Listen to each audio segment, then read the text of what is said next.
പ്രിയപ്പെട്ടവരെ, നമുക്ക് സ്വീകരിക്കാനും നമുക്ക് അവലംബിക്കാനും സമസ്തയല്ലാതെ മറ്റൊരു പ്രസ്ഥാനമില്ല. സമസ്തക്ക് പകരം സമസ്ത മാത്രം. സമസ്തക്ക് പകരമായിക്കൊണ്ട് മറ്റൊന്നുമില്ല. മുഅ്മിനീങ്ങളെ, നാം ആവേശത്തോടുകൂടി, ആഗ്രഹത്തോടുകൂടി, പ്രതീക്ഷയോടുകൂടി ഈ മഹത്തായ പ്രസ്ഥാനത്തിൻ്റെ പ്രവർത്തകരാവുക. എന്തൊക്കെ കാര്യങ്ങൾ അനുവദനീയമാണ്, ഏതൊക്കെ കാര്യങ്ങൾ അനുവദനീയമല്ല, കൃത്യമായിക്കൊണ്ട് ഫിഖ്ഹിന്റെ കിതാബുകൾ വിശദീകരിക്കുന്നുണ്ട്. ആ വിവരണങ്ങളാണ് സമസ്ത കേരള ജംഇയ്യത്തുൽ ഉലമ എന്നും സമൂഹത്തോട് പറഞ്ഞുകൊണ്ടിരിക്കുന്നത്. ഈ ഉമ്മത്തിന് ദീൻ പഠിപ്പിക്കലാണ് ഈ മഹാന്മാരാകുന്ന ഉസ്താദുമാർ ചെയ്യുന്നത്. ഒരിക്കലും പ്രാമാണിക പിന്തുണയില്ലാത്ത ചിന്തകളാണെങ്കിൽ ആ ചിന്തകൾക്ക് ഇസ്ലാമിൽ ഒരു സ്ഥാനവുമില്ല എന്നുള്ളതാണ്. അത് വിശ്വാസങ്ങളാവട്ടെ, കർമ്മങ്ങളാവട്ടെ. ഇവിടെയാണ് പ്രിയപ്പെട്ടവരെ നാം അറിയേണ്ടത്, അന്വേഷിച്ച് കണ്ടെത്തേണ്ടത്. ലോകത്ത് മുസ്ലിം പ്രസ്ഥാനത്തിൽ ഏതൊക്കെ പുത്തൻ ചിന്തകൾ കടന്നു വന്നിട്ടുണ്ടോ, അത് പഴയ കാലത്താണെങ്കിലും പുതിയ കാലത്താണെങ്കിലും, ഏത് പേരിൽ വന്നവരാണെങ്കിലും, ഏത് ആശയത്തിൻ്റെ ആദർശത്തിൻ്റെ പേരിൽ വന്നവരാണെങ്കിലും, അവരെല്ലാം തന്നെ പരിശുദ്ധ ദീനിൻ്റെ പ്രമാണങ്ങളുടെ ഈ സ്വഭാവങ്ങൾ അവഗണിച്ചവരായിരുന്നു എന്ന് നമുക്കറിയാൻ സാധിക്കും. പരിപൂർണമായ യുക്തിചിന്തകളോ അതല്ലെങ്കിൽ പ്രമാണങ്ങളുടെ പിന്തുണയില്ലാത്ത വിമർശനങ്ങളോ ഏത് പ്രസ്ഥാനമാണെങ്കിലും ആ രൂപത്തിൽ തന്നെയാണ്. പൂർണ്ണമായി യുക്തിചിന്തകൾ. നമുക്കറിയാമല്ലോ, ഇന്ന് നമ്മുടെ നാട്ടിൽ കേട്ടുകേൾവിയുള്ള ഇസ്തിഗാസയെക്കുറിച്ച്, തവസ്സുലിനെക്കുറിച്ച്, അതുപോലെയുള്ള കാര്യങ്ങളെക്കുറിച്ച് മരിച്ച മനുഷ്യനെ എങ്ങനെ കേൾക്കും? ഒരാൾ ഖബറിൻ്റെ ഉള്ളിലാണെങ്കിൽ അയാൾ എങ്ങനെ കേൾക്കും? കേൾക്കാൻ കഴിയില്ലല്ലോ. വളരെ ദൂരസ്ഥലത്തുള്ള ഒരു വ്യക്തിയെ ഇവിടെ വെച്ചുകൊണ്ട് വിളിക്കുമ്പോൾ എങ്ങനെ കേൾക്കും, എങ്ങനെ അറിയാൻ സാധിക്കും? ഒരു അടിമക്ക് ആ അടിമയുടെ സർവ്വകാര്യങ്ങളും അറിയുന്ന, നിയന്ത്രിക്കുന്ന അല്ലാഹുവില്ലേ? പിന്നെന്തിനാ മറ്റുള്ളവരെ അന്വേഷിച്ചു പോകുന്നത്? ഇങ്ങനെയുള്ള യുക്തിചിന്തകൾ, ചോദ്യം ചെയ്യലുകൾ, വിമർശനങ്ങൾ, നിരൂപണങ്ങൾ, ഇത് എല്ലാ പ്രസ്ഥാനങ്ങളുടെയും അവസ്ഥ ഇത് തന്നെയാണ്. ജുമയുടെ കാര്യത്തിലാണെങ്കിൽ വെള്ളിയാഴ്ചയിലെ ജുമ ആളുകളൊക്കെ ഒരുമിച്ച് കൂട്ടി ആഴ്ചയിലൊരു ദിവസം മുസ്ലിം സമൂഹമൊക്കെ അതാത് പ്രദേശങ്ങളിൽ ഓരോ കേന്ദ്രങ്ങൾ ഒരുമിച്ച് കൂടി അവരുടെ ഇമാം, അവരുടെ ലീഡർ അവർക്കാവശ്യമായ കാര്യങ്ങൾ പറഞ്ഞു കൊടുക്കുന്നു. ഇതാണല്ലോ ഖുത്ബ. ആ ഖുത്ബ ആ രൂപത്തിലാണെങ്കിൽ പിന്നെ ആളുകൾക്ക് മനസ്സിലാവേണ്ടേ? പുരുഷന്മാരെ പോലെ തന്നെ ഇബാദത്തുകൾ നിർവഹിക്കേണ്ടത് ഒരു വിഭാഗമാണല്ലോ സ്ത്രീകൾ. അപ്പൊ സ്ത്രീകളും പള്ളിയിലേക്ക് വരേണ്ടേ? നബി സല്ലല്ലാഹു അലൈഹി വസല്ലമ തങ്ങളാണല്ലോ ദീനിലെ ഏറ്റവും പ്രധാനപ്പെട്ട മൽജ്. ആ പ്രവാചകരുടെ തറാവീഹ് നിസ്കാരം പരിശോധിക്കുമ്പോൾ 8 റക്അത്തല്ലേ കാണുന്നുള്ളൂ. അതുകൊണ്ട് തറാവീഹ് 8 റക്അത്തല്ലേ. ഈ രൂപത്തിലുള്ള യുക്തിചിന്തകളും ഈ രൂപത്തിലുള്ള വിമർശനങ്ങളുമാണ് ഈ പ്രസ്ഥാനത്തിൽ, അത് പഴയ കാലത്താണെങ്കിലും ഇപ്പോൾ നടന്നുകൊണ്ടിരിക്കുന്ന ഏത് വിഷയങ്ങളാണെങ്കിലും അതിലെല്ലാം തന്നെ കാണാൻ സാധിക്കുക. ഒരു ഹദീസ് പ്രസക്തമാണ്. നബി സല്ലല്ലാഹു അലൈഹി വസല്ലമ തങ്ങൾ പറഞ്ഞു, നമുക്കൊക്കെ അറിയാവുന്ന ഹദീസ് തന്നെ, ഇന്ന ബൈനി ഇസ്രാഈല തഫറഖത അലാ 72 മില്ല. 72 വിഭാഗമായിട്ടുണ്ട് ഇസ്രായേലി സമൂഹം. എന്നാൽ എൻ്റെ സമൂഹം 73 വിഭാഗമാകും. ഞാൻ ആ വിഭാഗങ്ങളെക്കുറിച്ചല്ല പറയുന്നത്. ഈ 73 എന്ന കണക്കിനെ കുറിച്ച് ഹദീസിന്റെ വ്യാഖ്യാതാക്കൾക്ക്, ചരിത്ര പണ്ഡിതന്മാർക്ക് വ്യത്യസ്ത വീക്ഷണങ്ങളുണ്ട്. അത് 73 കൃത്യമാണെന്നും അതല്ല, ധാരാളം പ്രസ്ഥാനങ്ങൾ അതിനെ സൂചിപ്പിച്ചുകൊണ്ട് എണ്ണം പറഞ്ഞു എന്നേ ഉള്ളൂ. ഏതോ ആവട്ടെ, നബി സല്ലല്ലാഹു അലൈഹി വസല്ലമ തങ്ങൾ പറഞ്ഞിട്ടുള്ള ഈ 72 വിഭാഗത്തിൻ്റെ പിഴച്ച കക്ഷികളാകുന്ന 72 വിഭാഗത്തിൻ്റെ അടിസ്ഥാന പ്രസ്ഥാനങ്ങളായിക്കൊണ്ട് 6 വിഭാഗത്തെയാണ് നമുക്ക് ചരിത്രത്തിൽ കാണാൻ സാധിക്കുന്നത്. ഒന്ന് ഖദരിയത്താണ്. ഖദരിയത്തിൻ്റെ റിയാക്ഷനായിക്കൊണ്ട് അന്ന് മുസ്ലിം ലോകത്ത് രൂപപ്പെട്ട ജബ്രിയ വിഭാഗമാണ്. അതുപോലെ തന്നെ മറ്റൊന്ന് അലി റളിയല്ലാഹു അൻഹുവിനോട് കടുത്ത വിദ്വേഷം വെച്ച് പുലർത്തിയിരുന്ന ഖവാരിജ് വിഭാഗം. അതിൻ്റെ റിയാക്ഷനായിക്കൊണ്ട്, അതിൻ്റെ മറുവിഭാഗമായിക്കൊണ്ട് രൂപപ്പെട്ട റവാഫിൽ അഥവാ ഷിയാക്കൾ. അതുപോലെ തന്നെ കടുത്ത യുക്തിചിന്തകളുമായി കൊണ്ട് സമൂഹത്തിൽ ഇടം നേടിയ ജുഹ്മിയ വിഭാഗവും അതിൻ്റെ വിമർശകരായിക്കൊണ്ട് അന്ന് വന്നിട്ടുള്ള മുശബ്ബിഹ. ഈ 6 പ്രസ്ഥാനങ്ങളാണ് ഇസ്ലാമിക ലോകത്ത് വന്നിട്ടുള്ള ഈ ചിന്താ പ്രസ്ഥാനങ്ങളുടെ ഏറ്റവും അടിസ്ഥാനപരമായിക്കൊണ്ട് അവർക്ക് ആശയങ്ങൾ നൽകിയിട്ടുള്ള, ആദർശങ്ങൾ നൽകിയിട്ടുള്ള വിഭാഗങ്ങളെന്ന് നമുക്ക് ചരിത്രത്തിൽ നിന്ന് മനസ്സിലാക്കാൻ സാധിക്കും. പ്രിയപ്പെട്ട മുതഅല്ലിമീങ്ങളെ നാം അറിയണം, ഇതിലേറ്റവും പ്രധാനപ്പെട്ട വിഭാഗമാണ് ഖദരിയ വിഭാഗം. കടുത്ത യുക്തിചിന്തയായിരുന്നു ഖദരിയ വിഭാഗത്തിൻ്റെ ഏറ്റവും വലിയ പ്രമാണം. ബഹുമാനപ്പെട്ട അബൂബക്കർ സിദ്ദീഖ് റളിയല്ലാഹു അൻഹുവിന്റെ ഖിലാഫത്ത് കാലം, മഹാനവറുകളുടെ ഖിലാഫത്ത് കാലത്ത് ഒരു വ്യക്തി ബഹുമാനപ്പെട്ട ഖലീഫയുടെ അടുത്തേക്ക് വന്നു. എന്നിട്ട് പറഞ്ഞു, അമീറുൽ മുഅ്മിനീൻ, ഞാൻ വരുന്നത് ഷാമിൽ നിന്നാണ്. അള്ളാഹു എൻ്റെ മേൽ കണക്കാക്കിയത് മാത്രമല്ലേ ഞാൻ പ്രവർത്തിക്കുകയുള്ളൂ. എൻ്റെ പക്കൽ നിന്ന് സിന സംഭവിച്ചിട്ടുണ്ടെങ്കിൽ അത് അള്ളാഹു എനിക്ക് കണക്കാക്കിയതാണല്ലോ. ഖലീഫ അമീറുൽ മുഅ്മിനീൻ റളിയല്ലാഹു അൻഹു പറഞ്ഞു, അതെ, നിങ്ങളുടെ പക്കൽ നിന്ന് സിന സംഭവിച്ചെങ്കിൽ അത് അള്ളാഹു കണക്കാക്കിയതാണ്. ഉടനെ ഈ വ്യക്തിയുടെ ചോദ്യം, അള്ളാഹു എന്നിൽ കണക്കാക്കിയിട്ടുള്ള സിന എന്നിൽ നിന്ന് സംഭവിച്ചെങ്കിൽ പിന്നെന്തിനാണ് അള്ളാഹു എന്നെ ശിക്ഷിക്കുന്നത്? അത് അള്ളാഹു എന്നിൽ കണക്കാക്കിയതല്ലേ? ഒരു യുക്തിസിദ്ധയാണല്ലോ ഇത്. ബഹുമാനപ്പെട്ട അബൂബക്കർ സിദ്ദീഖ് റളിയല്ലാഹു അൻഹുവിന്റെ അമീറുൽ മുഅ്മിനീന്റെ മറുപടി, എൻ്റെ അടുത്ത് പാകപ്പെട്ടൊരു വ്യക്തി ഉണ്ടായിരുന്നെങ്കിൽ നിങ്ങളുടെ മൂക്ക് അടിച്ചു തെറിപ്പിക്കാൻ വേണ്ടി ഞാൻ അവരോട് കൽപ്പിക്കുമായിരുന്നു. ബഹുമാനപ്പെട്ട ഖലീഫ അമീറുൽ മുഅ്മിനീൻ റളിയല്ലാഹു അൻഹു അവിടെ ആ യുക്തിചിന്തക്ക് മറുപടി പറയുകയല്ല ചെയ്തത്, അതിനെ അവഗണിക്കുകയായിരുന്നു. അള്ളാഹുവിൻ്റെ ഖദറിനെ നിഷേധിച്ചുകൊണ്ട് ഖദരിയ പ്രസ്ഥാനം വന്നപ്പോൾ ഇതിൻ്റെ നേരെ വിപരീതമായിക്കൊണ്ട് അന്ന് സമുദായത്തിൽ പ്രത്യക്ഷപ്പെട്ട വിഭാഗമായിരുന്നു ജബരിയ. നബി സല്ലല്ലാഹു അലൈഹി വസല്ലമ തങ്ങളുടെ ഹദീസിൽ കാണാം, അൽ ഖദരിയത്തു വൽ മുർജിഅത്തു മജൂസു ഹാദിഹിൽ ഉമ്മ. ഈ പ്രസ്ഥാനങ്ങളൊക്കെ നബി സല്ലല്ലാഹു അലൈഹി വസല്ലമ തങ്ങളുടെ കാലഘട്ടത്തിൽ സജീവമായി നിലവിൽ വന്നിട്ടില്ല എങ്കിലും ഇത്തരം പിന്തിരപ്പൻ ചിന്തകളും സംസാരങ്ങളും അങ്ങിങ്ങായിക്കൊണ്ട് സമുദായത്തിൽ നടന്നിരുന്നു എന്നുള്ളതാണ് ചരിത്രത്തിൽ മനസ്സിലാക്കാൻ സാധിക്കുന്നത്.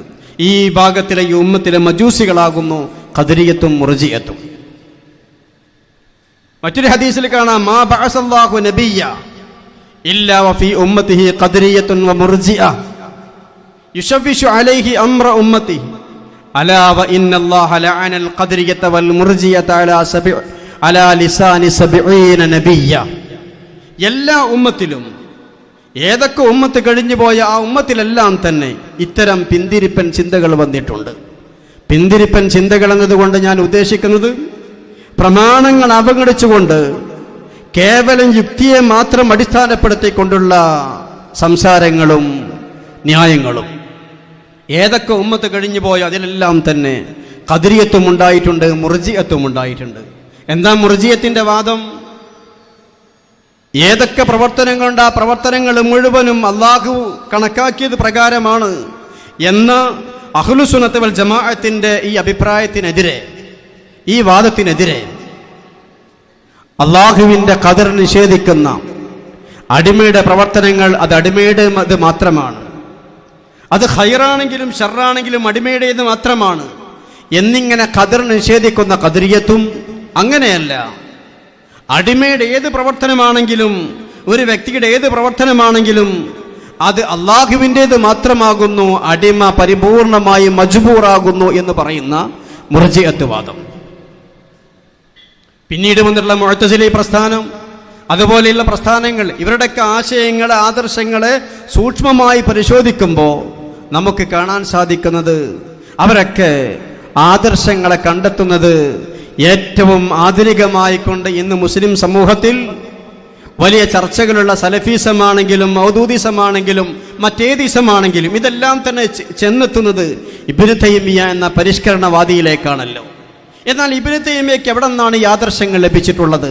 അത് ഖദരിയത്തിന്റെ, മുർജിയത്തിന്റെ, ഖവാരിജിന്റെ, റാഫിളിയത്തിന്റെ, ജുഹ്മിയത്തിന്റെ, മുശബ്ബിഹത്തിന്റെ ഈ 6 വിഭാഗങ്ങളുടെ ആദർശങ്ങളിൽ നിന്ന് തട്ടിക്കൂട്ടിയ വികലമായ ആശയങ്ങളുടെ സംഹിതയാണ് ഇബ്നു തൈമിയ ലോകത്തിന് സമ്മാനിച്ചത്, ലോകത്ത് അവതരിപ്പിച്ചത്. ഈ ഇബ്നു തൈമിയയുടെ ആദർശങ്ങളെ വ്യത്യസ്തമായ തരത്തിൽ അവതരിപ്പിക്കലായിരുന്നു സലഫീസവും മൗദൂദിസവും മറ്റീസങ്ങളൊക്കെ ചെയ്തത്. ബഹുമാനപ്പെട്ട 3ാം ഖലീഫ ഉസ്മാൻ ഇബ്നു അഫ്ഫാൻ റളിയല്ലാഹു അൻഹു മഹാനവറുകൾ അതിദാരുണമായി കൊണ്ട് കൊല്ലപ്പെട്ടു. അതിനുശേഷം ഖലീഫയായിക്കൊണ്ട് വന്നത് അലി ഇബ്നു അബീ ത്വാലിബ് റളിയല്ലാഹു അൻഹുവാണ്. ബഹുമാനപ്പെട്ട അലി ഇബ്നു അബീ ത്വാലിബ് റളിയല്ലാഹു അൻഹു ഖലീഫയായിക്കൊണ്ട് വന്നപ്പോൾ ഒരു വിഭാഗം ആളുകൾ നാലാമത്തെ ഖലീഫയ്ക്കെതിരെ രംഗത്ത് വന്നു. മൂന്നാം ഖലീഫയുടെ ഘാതകരെ കണ്ടെത്തുന്നതിൽ ഖലീഫ അലംഭാവം കാണിക്കുന്നുണ്ട് എന്നുള്ളതാണ് അവരുടെ ഏറ്റവും പ്രധാനപ്പെട്ട ആക്ഷേപം. അങ്ങനെ ഖലീഫയ്ക്കെതിരെ ശക്തമായി രംഗത്ത് വരികയും അവസാനം അലി ഇബ്നു അബീ ത്വാലിബ് റളിയല്ലാഹു അൻഹുവിനെ അതിക്രൂരമായി അവർ കൊല ചെയ്യുകയും ചെയ്തു. ലാ ഹുക്മ ഇല്ലാ ലില്ലാഹ്, ഇതായിരുന്നു അവരുടെ ഏറ്റവും വലിയ വാദം.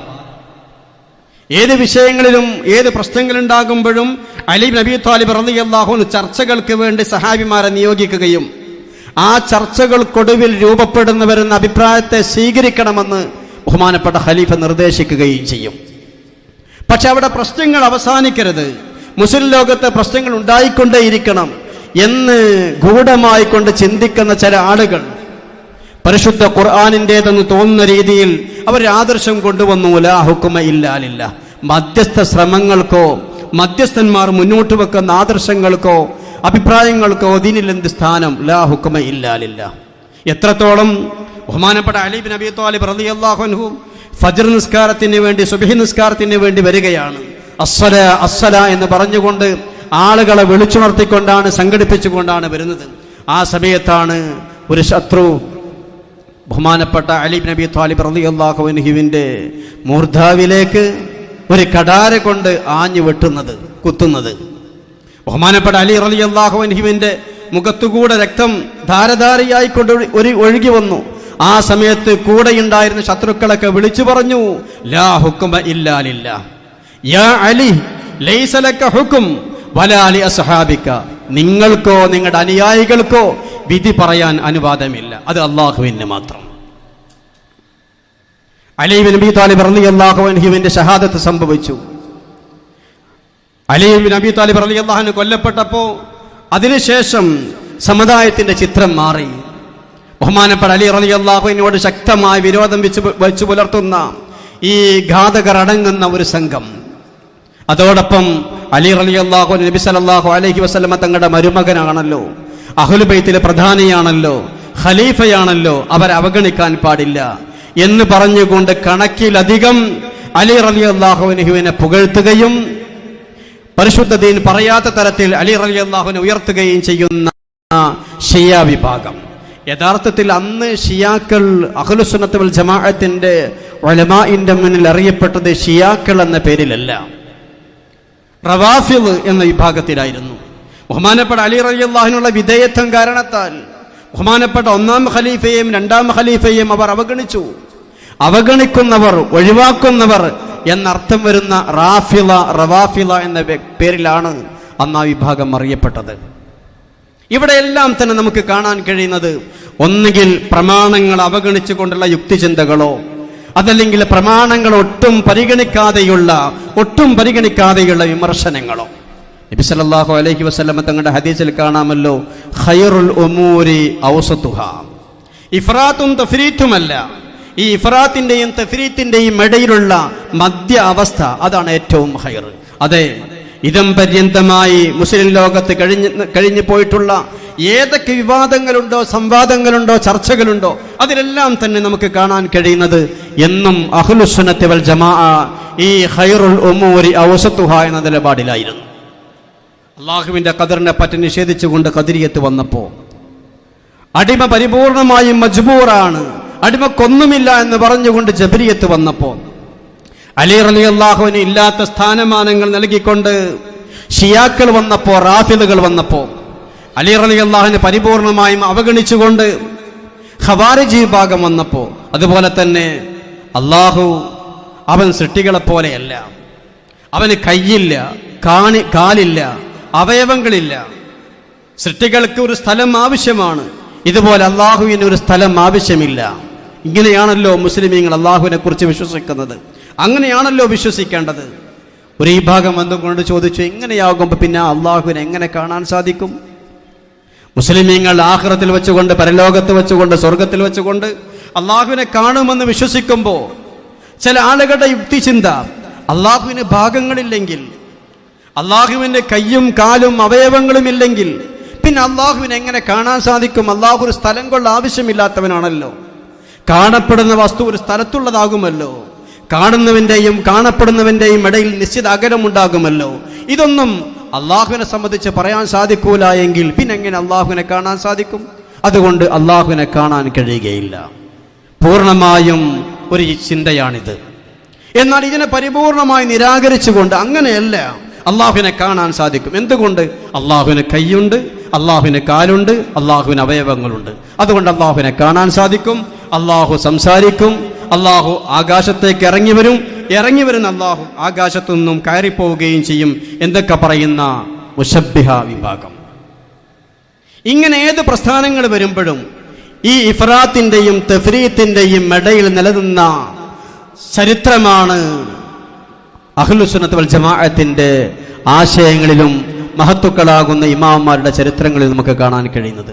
ഞാൻ പറഞ്ഞു വന്നത്, മുസ്ലിം ലോകത്ത് രൂപപ്പെട്ടിട്ടുള്ള ഏതൊക്കെ പ്രസ്ഥാനങ്ങളുണ്ടോ, വ്യതിയാന പ്രസ്ഥാനങ്ങളുണ്ടോ, ആ വ്യതിയാന പ്രസ്ഥാനങ്ങളുടെ എല്ലാം തന്നെ അടിസ്ഥാനം ഈ 6 വിഭാഗങ്ങളാണ്.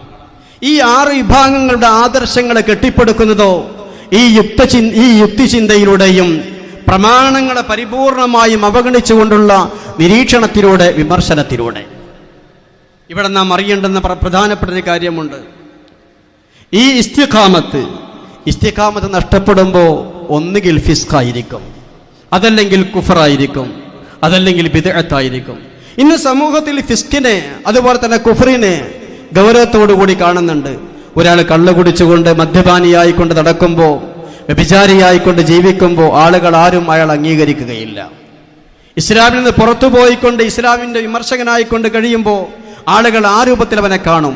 എന്നാൽ ഇത്തരം കാര്യങ്ങളൊന്നുമില്ലാതെ ഒരാൾ ബിദ്അത്തിന്റെ ചിന്തയുമായിക്കൊണ്ട് കഴിയുകയാണെങ്കിൽ സമൂഹം വലിയ പ്രശ്നങ്ങളൊന്നും അയാൾ കാണാറില്ല. ഏറ്റവും ഗുരുതരമായ അപകടങ്ങളിൽപ്പെട്ട ഒന്നാണത്. ഫിസ്ക് ഗൗരവമുള്ളതാണ്, കുഫർ അതിലേറെ ഗൗരവമുള്ളതാണ്. എന്നാൽ ബിദ്അത്തിന്റെ ഗൗരവം ഒട്ടും കുറവല്ല. നബി സല്ലല്ലാഹു അലൈഹി വസല്ലമ തങ്ങൾ പറഞ്ഞല്ലോ, അബല്ലാഹു അൻ യഖ്ബല ലി സാഹിബി ബിദ്അ. അല്ലാഹു തആല സാഹിബ് ബിദ്അത്തിൽ നിന്ന് തൗബ പോലും സ്വീകരിക്കുകയില്ല. അവന്റെ നിസ്കാരം സ്വീകരിക്കുകയില്ല, അവന്റെ നോമ്പ് സ്വീകരിക്കുകയില്ല, അവന്റെ ഹജ്ജ് സ്വീകരിക്കുകയില്ല. സാമാന്യം ജനങ്ങൾ പറയാറുണ്ട്, നിസ്കാരമുണ്ടല്ലോ, ദാനധർമ്മങ്ങളുണ്ടല്ലോ, സൽക്രമങ്ങളൊക്കെ ഉണ്ട്, ആള് മുജാഹിദായരെന്താ, എല്ലാം ഉണ്ടല്ലോ. പ്രിയപ്പെട്ട മുഅ്മിനീങ്ങളെ, പ്രിയപ്പെട്ട സഹോദരങ്ങളെ, നാം അറിയണം, ബിദ്അത്തിന്റെ ഗൗരവം, ബിദ്അത്തിന്റെ അപകടം വളരെ വലുതാണ്. നബി സല്ലല്ലാഹു അലൈഹി വസല്ലം തങ്ങൾ പറഞ്ഞു, സൽക്കർമ്മങ്ങളൊന്നും സ്വീകരിക്കുകയില്ല, അള്ളാഹു തൗബ പോലും സ്വീകരിക്കുകയില്ല. ഇവിടെ നാം അറിയേണ്ടത്, ഞാനെൻ്റെ വിശദീകരണം ചുരുക്കുകയാണ്, ഇവിടെ നാം കൃത്യമായി കൊണ്ടറിയേണ്ടത്, ഒരു മുസ്ലിമിന്റെ വിശ്വാസവും മുസ്ലിമിന്റെ പ്രവർത്തനങ്ങളും ഏത് രൂപത്തിലാവണമെന്നതിന് ഒരേ ഒരു അടിസ്ഥാനമാണ് പരിശുദ്ധ ഖുർആൻ. ആ ഖുർആന്റെ വിവരണമായിക്കൊണ്ടാണ് പ്രവാചകരുടെ സുന്നത്തുകൾ, ആ സുന്നത്തിന്റെ വിശദീകരണമായിക്കൊണ്ടാണ് സഹാബിമാർ, പ്രത്യേകിച്ച് 4 ഖലീഫമാർ. പരിശുദ്ധ ഇസ്ലാം സമ്പൂർണമാണെങ്കിൽ ആ സമ്പൂർണത നമുക്ക് അനുഭവിക്കാൻ കഴിയുന്നത് പ്രവാചകരുടെ സുന്നത്തിലൂടെയാണ്. പ്രവാചകരുടെ സുന്നത്തുകൾ സമ്പൂർണമാണെങ്കിൽ ആ സമ്പൂർണത നമുക്ക് അനുഭവിക്കാൻ കഴിയുന്നത് സഹാബിമാരിലൂടെയാണ്, 4 ഖലീഫമാരിലൂടെയാണ്. പരിശുദ്ധ ഖുർആനിന്റെ ഈ സമ്പൂർണാവസ്ഥ സുന്നത്തിലൂടെ, സഹാബിമാരിലൂടെ ഇത് പ്രഖ്യാപിക്കപ്പെട്ട കാര്യമാണെങ്കിൽ, യാഥാർത്ഥ്യമായ കാര്യമാണെങ്കിൽ, പ്രിയപ്പെട്ട മുതഅല്ലിമീങ്ങളെ, നാം തിരിച്ചറിയണം, നമുക്ക് പറയാൻ കഴിയണം, ഇസ്ലാമിന്റെ ഈ സാർവത്രികത, ഈ സമ്പൂർണത എന്നുള്ളത് സാധാരണ ജനങ്ങൾക്ക് മുന്നിൽ അവതരിക്കപ്പെടുന്നത് 4 മദ്ഹബിലൂടെയാണ്. എത്ര സുന്ദരമാണ് കാര്യങ്ങൾ. ഖുർആനെ വിശദീകരിക്കാൻ ഒരു പ്രവാചകൻ, ആ പ്രവാചകനെ വിശദീകരിക്കാൻ 4 ഖലീഫമാർ. ഈ 4 ഖലീഫമാർ വിശദീകരിച്ചിട്ടുള്ള പ്രവാചകനെ, ഈ പ്രവാചകന് വിശദീകരിച്ചിട്ടുള്ള ഖുർആനിനെ വിശദീകരിക്കാൻ, സമ്പൂർണമായി മുസ്ലിം ലോകത്ത് അവതരിപ്പിക്കാൻ 4 മദ്ഹബുകൾ. ഈ മദ്ഹബിലൂടെയാണ്, ഈ മദ്ഹബ് നിയമങ്ങളിലൂടെയാണ് ഇസ്ലാമിന്റെ സമ്പൂർണത ഇന്ന് ലോകം അനുഭവിക്കാൻ കഴിയുന്നത്. എവിടൊക്കെ മദ്ഹബ് നിരാകരണങ്ങൾ വന്നിട്ടുണ്ടോ അവിടെയെല്ലാം തന്നെ വ്യതിയാനങ്ങളും സംഭവിച്ചിട്ടുണ്ട്, സംഭവിക്കുമെന്ന കാര്യം ഉറപ്പാണ്. ഏതൊക്കെ വ്യതിയാന പ്രസ്ഥാനങ്ങൾ വന്നിട്ടുണ്ടോ ആ വ്യതിയാന പ്രസ്ഥാനങ്ങളുടെ ചരിത്രങ്ങൾ അന്വേഷിക്കുമ്പോൾ അവരൊക്കെ മദ്ഹബ് വിരോധികളായിരിക്കും, തഖ്ലീദ് വിരോധികളായിരിക്കും. ഈ തഖ്ലീദ് വിരോധത്തിന് ഏറ്റവും രസകരമായി കൊണ്ട് അവർ ചില വചനങ്ങൾ ഉദ്ധരിക്കാറുണ്ട്. ബഹുമാനപ്പെട്ട ഇമാം ഷാഫി റളിയല്ലാഹു അൻഹു പറഞ്ഞില്ലേ, ഇദാ സഹൽ ഹദീസു ഫഹുവ മദ്ഹബി. ഞാൻ പറഞ്ഞ നിയമങ്ങൾ, എൻ്റെ മദ്ഹബിലുള്ള നിയമങ്ങൾ, ആ നിയമങ്ങൾക്കെതിരെ നിങ്ങളൊരു ഹദീസ് കണ്ടാൽ ആ ഹദീസിനെ നിങ്ങൾ സ്വീകരിക്കണേ, എൻ്റെ വചനങ്ങളെ നിങ്ങൾ ഒഴിവാക്കണേ. ഇത് എന്നും തഖ്ലീദ് വിരോധികൾ, മദ്ഹബ് വിരോധികൾ ഉയർത്തിപ്പിടിക്കുന്ന മഹാനായ ഇമാം ഷാഫി റളിയല്ലാഹു അൻഹു വചനമാണ്. പക്ഷെ എന്താണ് ഇമാം ഷാഫി റളിയല്ലാഹു അൻഹു പറഞ്ഞിട്ടുള്ളത്? ബഹുമാനപ്പെട്ട ഇമാം ഷാഫി റളിയല്ലാഹു അൻഹുവിൻ്റെ ഈ വചനത്തെക്കുറിച്ച് പിൽക്കാല പണ്ഡിതന്മാരൊക്കെ കൃത്യമായി കൊണ്ട് ചർച്ച ചെയ്തിട്ടുണ്ട്. ബഹുമാനപ്പെട്ട ഇമാം നവവി റളിയല്ലാഹു അൻഹു, അവരാണല്ലോ മദ്ഹബിന്റെ മുഹർറിർ. ബഹുമാനായ ഇമാം നവവി റളിയല്ലാഹു അൻഹു പറയുന്നു, ഇമാം ഷാഫി റളിയല്ലാഹു അൻഹുവിൻ്റെ ഈ വചനം നടപ്പാക്കുക എന്നുള്ളത് അത്ര എളുപ്പമുള്ള കാര്യമല്ല. ശർഹുൽ മുഹദ്ദബിൽ വളരെ വിശദമായി കൊണ്ട് പറയുന്നു, ഇത് എളുപ്പമുള്ള കാര്യമല്ല. ഇത് ഇമാം ഷാഫിയുടെ, അതല്ലെങ്കിൽ ഷാഫി മദ്ഹബിലുള്ള ഒരു നിയമം ഹദീസിന് വിരുദ്ധമാണെന്ന് തീരുമാനിക്കണമെങ്കിൽ 2 നിബന്ധനകളുണ്ട്. ഏതാണ് 2 നിബന്ധന? ഒന്ന്, ഇമാം ഷാഫി റളിയല്ലാഹു അൻഹുവിൻ്റെ കിതാബുകൾ മുഴുവനും പരിശോധിക്കണം. അവരുടെ കിതാബുകൾ മാത്രം പരിശോധിച്ചാൽ പോരാ. ഇമാം ഷാഫി റളിയല്ലാഹുവിൻ്റെ ശിഷ്യന്മാരായിക്കൊണ്ട് വന്ന ഇമാംമാരുടെ കിതാബുകളൊക്കെ പരിശോധിക്കണം. എന്നിട്ട് നമ്മുടെ മുന്നിലുള്ള മസ്അലയ്ക്ക് എതിരാണെന്ന് നമ്മുടെ ദൃഷ്ടിയിൽ തോന്നുന്ന ഈ ഹദീസിനെ കുറിച്ച് ഇമാമും ഇമാമിൻ്റെ അസ്ഹാബും എന്തു പറയുന്നു എന്നുള്ളത് കണ്ടെത്തണം. അതിനുശേഷം മാത്രമേ ഈ ഹദീസിൻ്റെ അടിസ്ഥാനത്തിൽ മദ്ഹബിലുള്ള ഈ നിയമം അബദ്ധമാകുന്നു എന്ന് പറയാൻ സാധിക്കൂ. ഇതാർക്ക് കഴിയും? പ്രിയപ്പെട്ട മുഅ്മിനീങ്ങളെ നാം അറിയുക, ഇമാം ഷാഫി റളിയല്ലാഹു അൻഹു കിതാബുകൾ മുഴുവനും പരിശോധിക്കുക, അസ്ഹാബിന്റെ കിതാബുകൾ മുഴുവനും പരിശോധിക്കുക. എന്നിട്ട് വേണം തീരുമാനമെടുക്കാൻ. ചരിത്രം അന്വേഷിക്കുക. ചരിത്രം അന്വേഷിക്കുമ്പോൾ നമുക്കറിയാൻ സാധിക്കും, ബഹുമാനപ്പെട്ട ഇമാം ഷാഫി റളിയല്ലാഹു അൻഹു ഫിഖ്ഹിലെ ഫുറൂഇൽ മാത്രമായിക്കൊണ്ട് 120-ലധികം കിതാബുകൾ രചിച്ചിട്ടുണ്ട്. ഉസൂലിലല്ല, വെറും ഫുറൂഇൽ മാത്രമായിക്കൊണ്ട് ബഹുമാനപ്പെട്ട ഇമാം ഷാഫി റളിയല്ലാഹു അൻഹു 120-ലധികം കിതാബുകൾ രചിച്ചു. ഈ 120-ലധികം വരുന്ന കിതാബുകൾ പരിശോധിക്കണം, അസ്ഹാബിന്റെ കിതാബുകളും പരിശോധിക്കണം. എന്നാൽ ഇമാം ഷാഫിയുടെ കിതാബുകൾ എങ്ങനെ പരിശോധിക്കാൻ കഴിയും?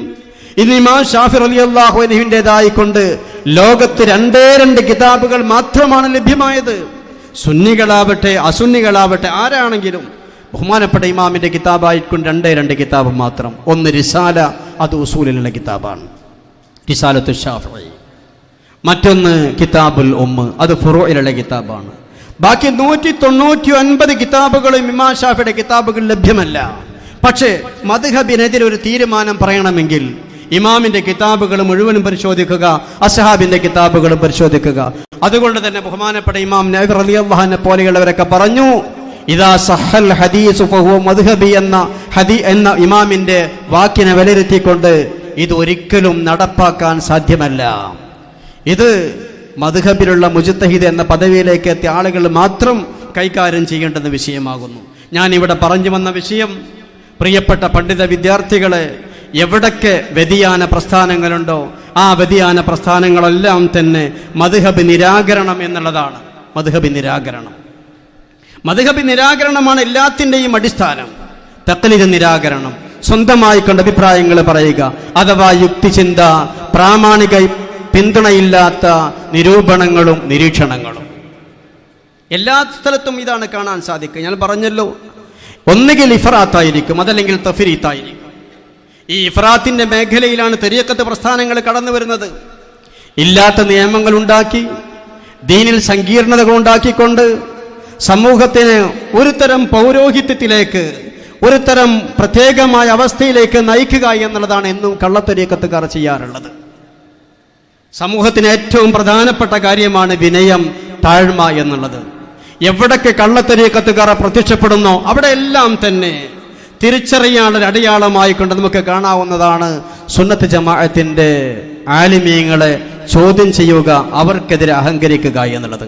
നമുക്കിടയിൽ വ്യാപകമായ 2 തരീഖത്തുകളാണല്ലോ, നൂർഷാ തരീഖത്തും ആലുവ തരീഖത്തും.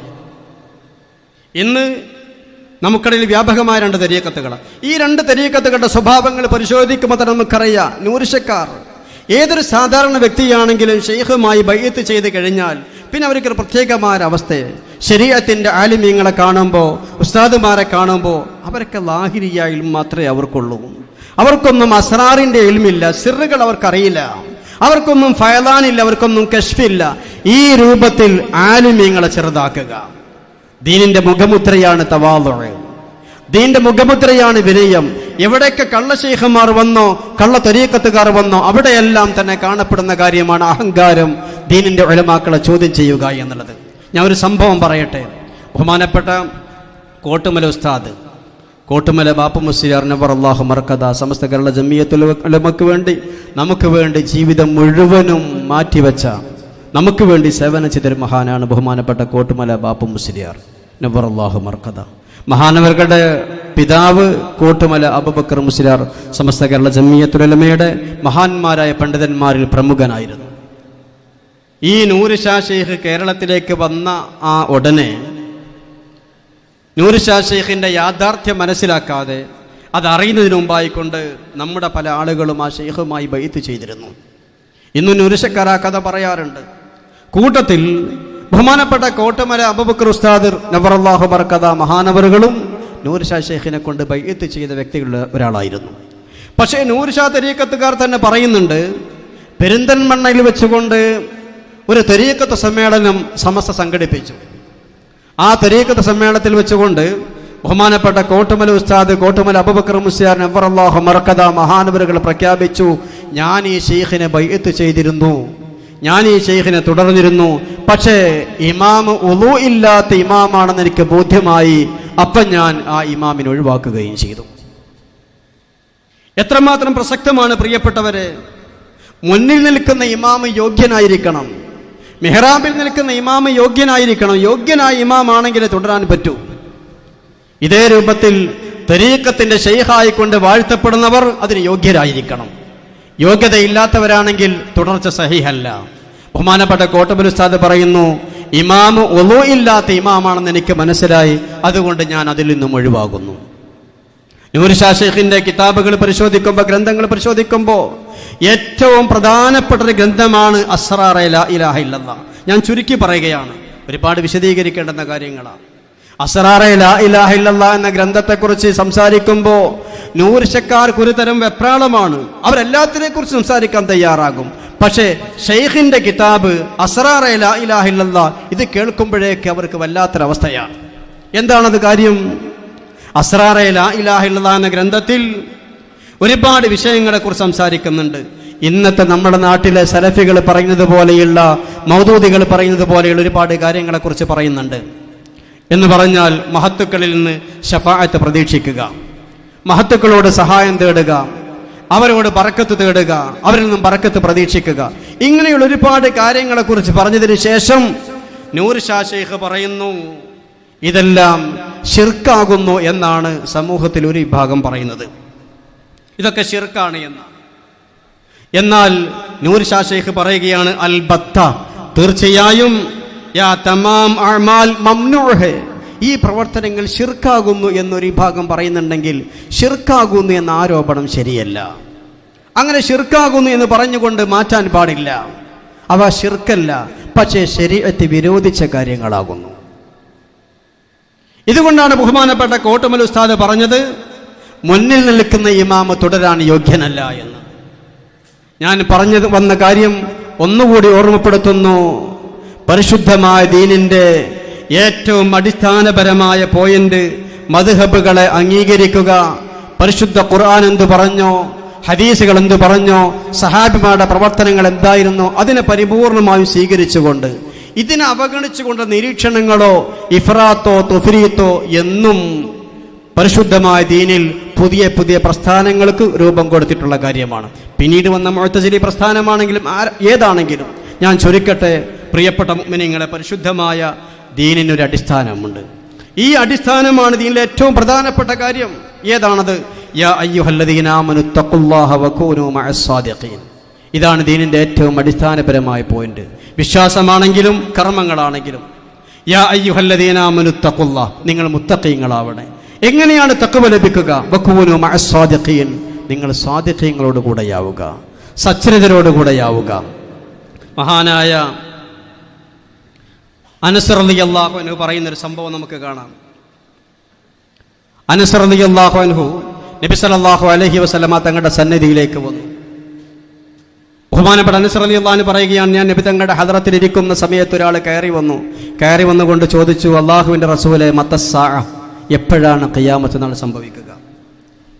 നബി സല്ലല്ലാഹു അലൈഹി വസല്ലം തങ്ങളുടെ തിരിച്ചുള്ള ചോദ്യം, അല്ല, ഖിയാമത്ത് നാൾ എന്നോ സംഭവിക്കട്ടെ, ഖിയാമത്തിന് വേണ്ടി നിങ്ങൾ എന്താണ് ഒരുക്കി വെച്ചിട്ടുള്ളത്? ആ വ്യക്തിയുടെ, ആ സഹാബിയുടെ മറുപടി, ഞാൻ ഒന്നും ഒരുക്കി വെച്ചിട്ടില്ല, പക്ഷെ ഞാൻ നിങ്ങളെ ഇഷ്ടപ്പെടുന്നുണ്ട്, ഇതല്ലാതെ ഒരു ഒരുക്ക് സാധനവും എനിക്കില്ല. നബി സല്ലല്ലാഹു അലൈഹി വസല്ലം തങ്ങൾ മറുപടി പറഞ്ഞു, അൻത മഅ മൻ അഹബബ്ത, നിങ്ങൾ ആരെ ഇഷ്ടപ്പെടുന്നോ നിങ്ങൾ അവരോടൊപ്പമായിരിക്കും. ഈ സംഭവം നടക്കുമ്പോൾ ബഹുമാനപ്പെട്ട അനസ് റളിയല്ലാഹു അൻഹു സദസ്സിലുണ്ട്.